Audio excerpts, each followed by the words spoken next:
If you buy the Mortarion model, he comes with some pretty cool Nurglings, like this little sorcerer fella that I was fortunate enough to snipe on eBay without having to dish out all that money to buy Morty. Oh jeez.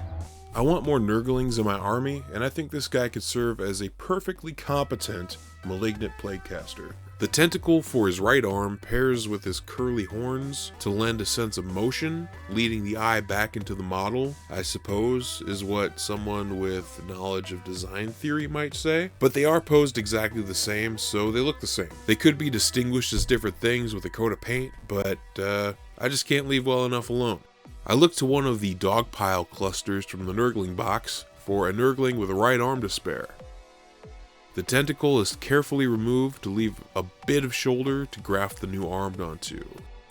The new arm is removed, taking a bit of the torso as well, just to be cautious. Not getting too carried away with the clipping process, because it's better to have too much material than too little and end up with a stubby little arm that won't look right. The extra plastic is then sliced away so that just the arm remains.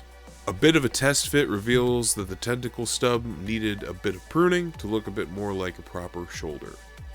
A dab of sprue dissolved in plastic glue, it's commonly called sprue goo, is applied to the shoulder, and the arm is pressed onto the sprue goo and posed pointing outward as if casting a spell.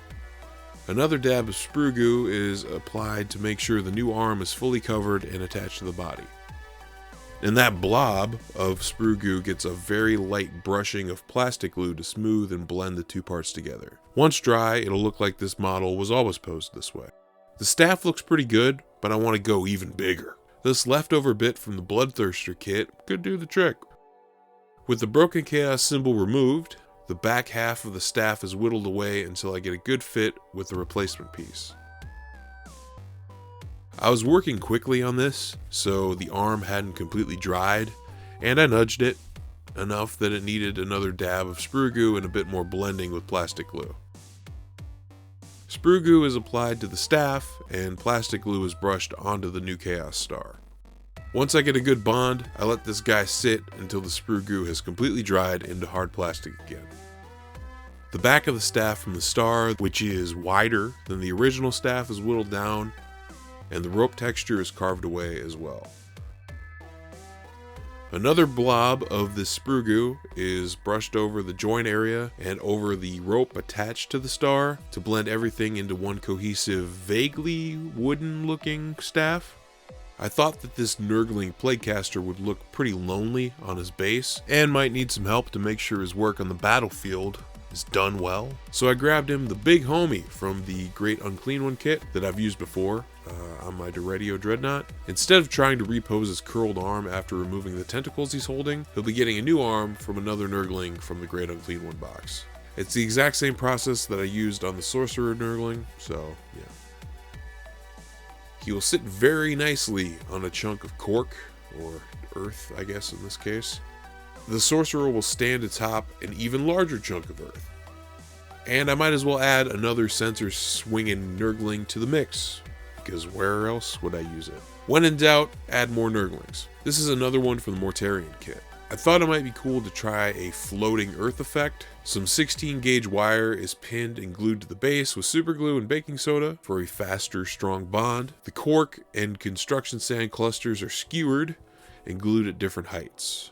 The wire will be painted black, and that will hopefully sell the effect that these Nurglings are floating on islands of debris lifted by the Sorcerer's psychic powers. I'm a big fan of replacing Death Guard models with modified Nurglings to make the army a bit more fun, and I will be doing more conversions like this in the future. Subscribe!